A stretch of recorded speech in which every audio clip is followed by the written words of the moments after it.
Սպորտային գրադարան Ժոզե Մորինյո Ֆուտբոլային մարզիչ Յուրահատուկը Մտքերը և խաղը փոխողը Ռոբերտ Բիզլի Ավելի մոտ և անձնական Ներածություն Օլդ Տրաֆորդ 2004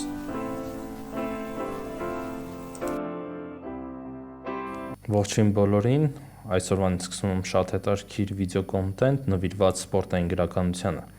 և առաջին հերոսն է Ժոզե Մորինյոն։ Գիրքը կոչվում է Ժոզե Մորինյո Up Close and Personal, հեղինակն է Ռոբերտ Բիզլին, բավականին հայտնի լրագրող ամբողջ Բրիտանիայում, մասնավորապես Անգլիայում։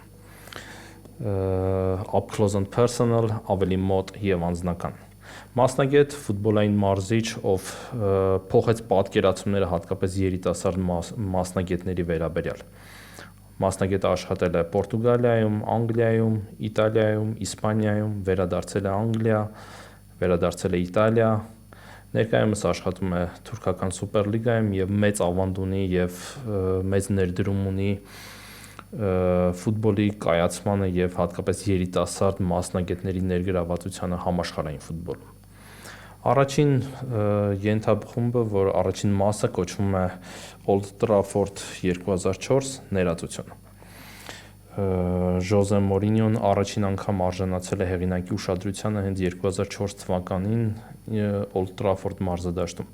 Միգուցե հիմա հարցեր առաջանում, թե ինչպես 2004 թվական Manchester United-ի մարզադաշտ, հենց այդ օրը 2004 թվականի մարտի 9-ին ավելի կոնկրետ Ժոզե Մորինյոյի գլխավորած Պորտուն փլեյօֆի առաջին փուլում դուրս է թողնում Manchester United-ին պայքարից։ Եվ հենց այդ խաղի ընթացքում, երբ երկրորդ հաղթական գոլը խփում է Պորտոյի ֆուտբոլիստը, Ժոզե Մորինյոն հրճվելով վազում և ցատկում է Old Trafford-ի երկայնքով։ Եվ այսպես նկարագրում է այդ իրադարձությունը հեղինակը, երբ ամբողջ համաշխարհային և հատկապես անգլիացիների ուշադրության արժանացավ այս տղան, ով մուգ վերարկուով վազում և ցատկում էր Երազանքների թատրոնի եզրագծի մոտ։ Ամիսներ անց, ավելի կոնկրետ մայիսի 26-ին 3-0 հաշվով գերզենքեր խմում գերհամոզիչ հաղթանակ է տանում Մորինյոյի գլխավորած Պորտուն ֆրանսիական Մոնակոյի նկատմամբ։ Օրեր անց ժամանում է Մառախլապատ Ալբիոն, իրեն անվանում է յուրահատուկը Special One և նոր պատմություն է սկսվում անգլիական և ընդհանուր առմամբ համաշխարհային ֆուտբոլում։ Նշեմ, որ հեղինակը իրեն համարում է Չելսիի երկրպագու, մանկուց երկրպագել Լոնդոնի Չելսին և իր համար յուրահատուկ իրադարձություն էր Մորինյոյի ժամանումը Չելսի։ Հատկանշական է, որ նշում է, որ 2004 թվականի հունիսի 2-ին